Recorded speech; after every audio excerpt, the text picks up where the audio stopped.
Hi friends.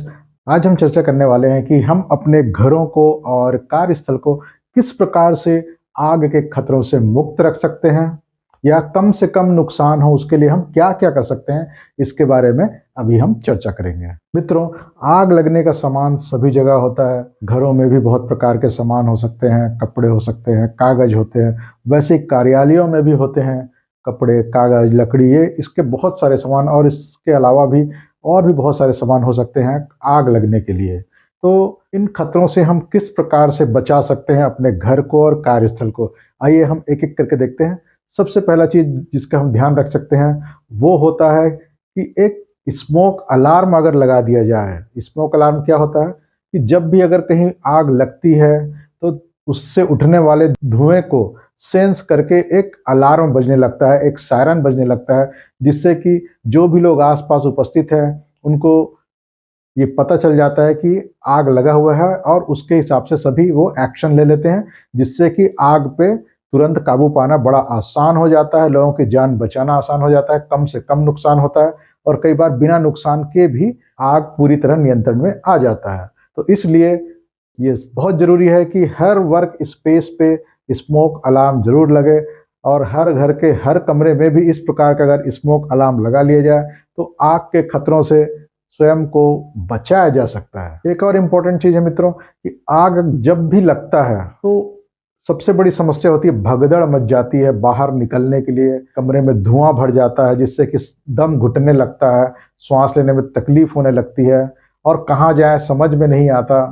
तो ऐसी स्थिति से बचने के लिए, किसी प्रकार के कन्फ्यूजन को दूर करने के लिए, हर कमरे से व्यक्तियों को बाहर निकालने के लिए एक इवैक्यूएशन प्लान जरूर होना चाहिए। जैसे कि इमरजेंसी एग्जिट होना चाहिए हर कमरे में, यानी कि एक दरवाजा तो सभी कमरों में होता ही है, उसके अलावा एक और दरवाजा हर कमरे में होना चाहिए, ताकि जब भी इस प्रकार से आग लगे तो एक साइड अगर आग लगे तो दूसरी ओर के दरवाजे से हम निकल सके। इसीलिए दो दरवाजे अगर हैं तो दोनों दरवाजे बिल्कुल अपोजिट डायरेक्शन में होने चाहिए, इसका जरूर ध्यान रखें।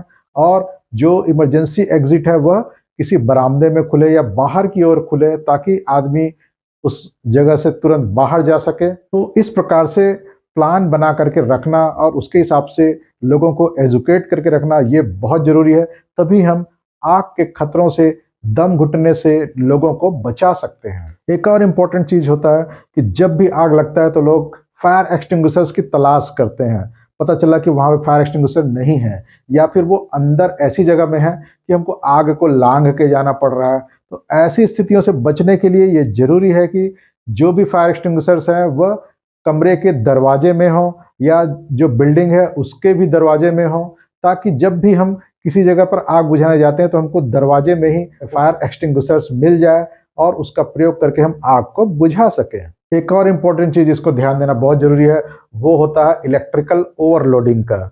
हम अधिकतर देखते हैं कि एक सॉकेट में बहुत सारे प्लग को लगा दिया जाता है, 3 पिन का यूज़ करके या एक्सटेंशन का यूज़ करके बहुत सारे चीज़ों का लोड दे दिया जाता है।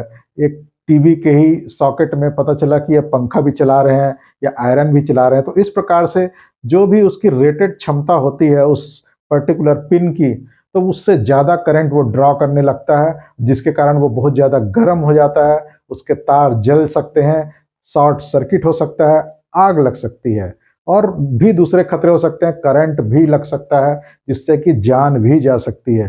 तो इन सभी खतरों से बचने के लिए ये ज़रूरी है कि किसी भी प्रकार की इलेक्ट्रिकल पॉइंट को ओवरलोडिंग से बचा करके रखें। प्रत्येक उपकरण के लिए एक डेडिकेटेड इलेक्ट्रिकल सॉकेट होना चाहिए, ताकि उसमें ही उसको लगाएं और दूसरी जगह उसको ढूंढने की आवश्यकता ना पड़े। और हर एक कमरे में एक्स्ट्रा भी इस प्रकार से पिन भी हम प्रोवाइड कर सकते हैं, ताकि जब भी जरूरत हो तो हम उस दूसरे पिन में लगाएं, ना कि एक ही पिन में सारे प्लग को घुसाने की कोशिश करते रहें। तो इस बात का भी ध्यान रखना बहुत ज़रूरी है। वैसे ही एक और इम्पोर्टेंट चीज़ है, वो होता है कि जितने भी ज्वलनशील वस्तुएं हैं उनको स्टोर करते समय हमको बहुत सावधानियों की ज़रूरत होती है। तो अगर हमने ज्वलनशील वस्तुओं को ऐसी जगह रख दिया है जहाँ पर कोई आग का स्रोत है, किसी प्रकार का आग लगने की संभावना है, जैसे कि कोई इलेक्ट्रिकल स्विच है जिसमें कि नीचे उसका स्पार्क गिरने की संभावना हो सकती है और नीचे हमने ज्वलनशील सामान रख रखा है, कोई तेल रख रखा है या कोई किताब कापियाँ रख रखी है, या पेपर्स रख रखे हैं, तो फिर वो जलने की संभावना बहुत ज़्यादा बढ़ जाती है। तो इसलिए ये ज़रूर ध्यान रखें कि जहाँ पे भी आग का स्रोत कहीं पे है या आग लगने की संभावना है या हम आग का रेगुलर कहीं पे यूज़ करते हैं, तो वहाँ से दूर ही ज्वलनशील वस्तुओं को स्टोर करना चाहिए। इन चीज़ों का अगर हम ध्यान रख लेते हैं, तो भी हम आग के बहुत सारे इंसिडेंट्स को रोक सकते हैं। एक और इम्पोर्टेंट चीज़ है, वो होता है कि खाना बनाते समय हमेशा निगरानी बना करके रखना है।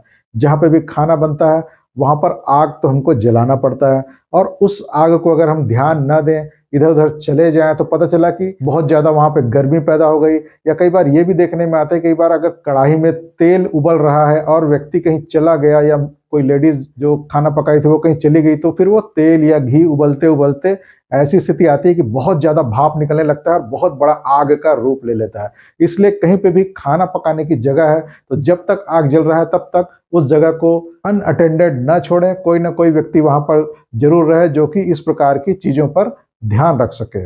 एक और इम्पोर्टेंट चीज़ जिससे कि बहुत ज़्यादा आग लगने की घटनाएँ होती है, वो होता है जलती हुई वस्तुओं को कहीं पर छोड़ देना। चाहे वो दिया हो सकता है या कैंडल हो सकता है या किसी प्रकार का ठंड से बचने के लिए आग जो जलाते हैं, अलाव जिसको कहते हैं, वो हो सकता है। तो कोई भी कहीं पे भी हम आग लगा रहे हैं, किसी कारणवश, चाहे हम पूजा-पाठ के लिए या रोशनी के लिए या गर्मी के लिए, तो ये ज़रूर ध्यान रखें कि उनको कहीं पे भी बिना व्यक्तियों के देख-रेख के वहाँ पर छोड़ करके उसको ना जाएँ। अगर कोई व्यक्ति नहीं है तो उस जगह आग को बुझा दें, तभी हम आग के खतरों से घर को और स्वयं को बचा सकते हैं। एक और गलत हैबिट है जिसके कारण कई बार आग लगने की घटना हो जाती है, वो होता है स्मोकिंग का। लोग कई बार बिस्तर में लेट करके स्मोकिंग करते हैं, कई बार सोफ़े पे बैठ करके स्मोकिंग करते हैं, और अगर किसी कारणवश नींद लग गई, आँख लग गई, तो वो जो हाथ में फँसा सिगरेट या बीड़ी जो भी है, वो वहाँ आस-पास रखे बिस्तर पे गिर सकता है, जिससे कि आग लग सकती है, सुलग सकती है, और पता चला कि व्यक्ति शराब पी रखा है, तो फिर उसको पता भी नहीं चल पाएगा कि आग लगा है और वह आग की चपेट में भी आ सकता है। या कोई छोटे बच्चे वहाँ आस-पास हैं, सो रहे हैं, तो वो भी आग की चपेट में आ सकते हैं। इसलिए सबसे अच्छा तो यही होगा कि ये स्मोकिंग की आदत को पूरी तरह खत्म कर दिया जाए, छोड़ दिया जाए।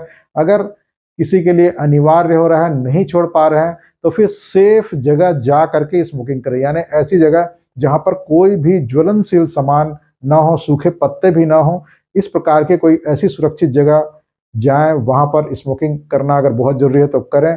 फिर उसके बाद उसको बुझा करके, पूरी तरह बुझा करके ही उस जगह से वापिस आएँ। अगर इन सब चीज़ों का अगर हम ध्यान रख लेते हैं, तो फिर हम अपने जीवन से आग लगने की घटनाओं को दूर कर सकते हैं और स्वयं को आग से होने वाले नुकसान से बचा सकते हैं। तो मित्रों, ये जानकारी आपको कैसी लगी? अगर ये आपको पसंद आई हो तो इसे लाइक ज़रूर करिए और अपने मित्रों को भी शेयर कर दीजिए।